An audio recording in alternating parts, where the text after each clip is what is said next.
Acaba que esse assunto, por incrível que pareça, ele guarda uma relação com o assunto anterior. E eu vou tocar nisso até como uma oportunidade da nossa audiência aguçar a curiosidade da nossa audiência. Por que eu digo que tem a ver com Olavo de Carvalho e o assunto anterior? Porque essa perseguição na Rússia, para muitos, né, existe um movimento, inclusive no Brasil, que se deixa levar por uma estratégia feita lá na Rússia de uma ideologia que tenta criticar muito do que nós também criticamos aqui em relação a essas ideologias progressistas do Ocidente. E, teoricamente, a Igreja Ortodoxa Russa, lá na Rússia, é tida como uma ancoragem de um pensamento cristão, de um pensamento que deveria ser o alicerce da visão conservadora, basicamente conservadora da Rússia. Bom, há uma falácia nisso, e por que eu faço a conexão com o Olavo de Carvalho?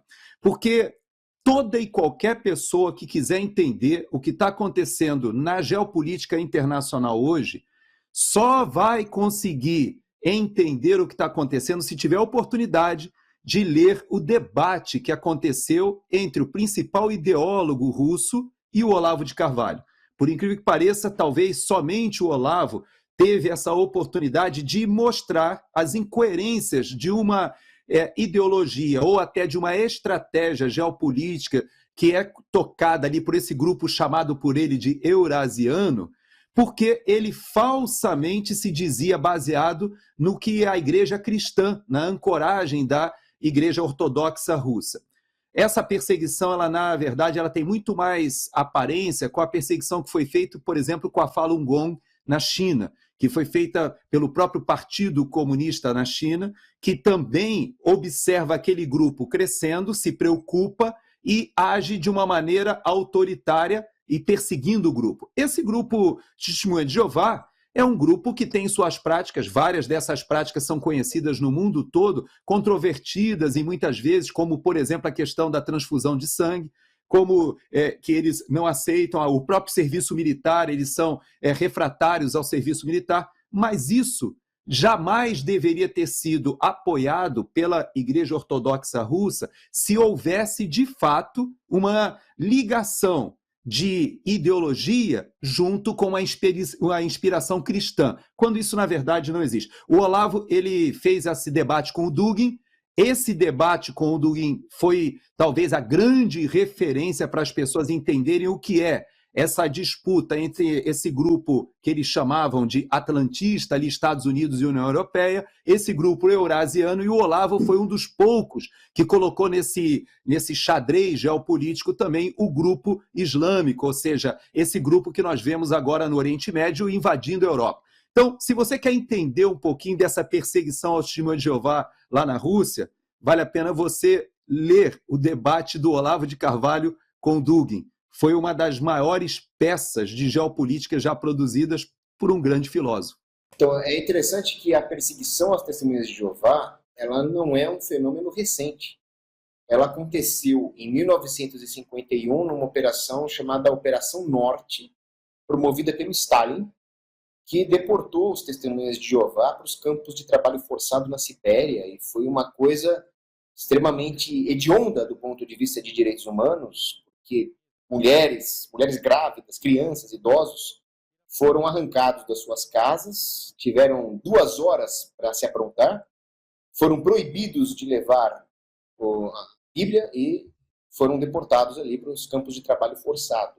O que mostra que existe realmente, e o coronel Gerson citou muito bem o Dugin, um contínuo entre essas ideologias na Rússia, entre o eurasianismo e as ideologias soviéticas, que são ideologias de imperialismo russo, que nós já vemos, vem desde o Stalin, vem até antes do Stalin.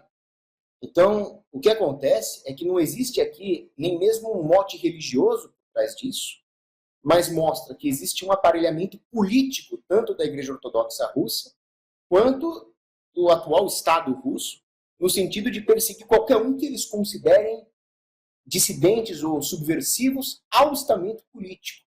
E essa foi a acusação que o Stalin fez na época que ele perseguiu os testemunhas de Jeová, porque pelo fato dos testemunhas de Jeová não tomarem parte ativa na participação política, eles foram considerados antissoviéticos, mesmo eles sendo pacifistas ali, não fazendo absolutamente nada proativo contra o regime comunista, mas também não participavam da política. Então isso já era visto como uma forma de subversão. Então, o que nós depreendemos disso? Primeiro que o imperialismo russo ele transcende as ideologias particulares de cada época, seja o stalinismo, o trotskismo, ou o eurasianismo atual do Dugin e do Putin. O que existe realmente é um imperialismo russo, um pan-eslavismo que se manifesta de várias maneiras particulares. Segundo, que é um movimento extremamente autoritário, persecutório. E terceiro, que na ausência de uma autoridade doutrinária como a Igreja Católica tem, com 260 papas, a Igreja Ortodoxa Russa ela acaba sendo mais facilmente capturada pelas ideologias políticas do que a Igreja Católica, que conta com um tesouro doutrinário dos 260 papas ao longo da história. Isso não alivia a barra aqui do Ocidente. Aqui no Ocidente tem perseguição aos cristãos pelos motivos de politicamente correto, etc. Mas mostra também que os conservadores, os tradicionalistas, não podem romantizar a Rússia de forma nenhuma. De segunda a sexta, às 20 horas, horário de Brasília.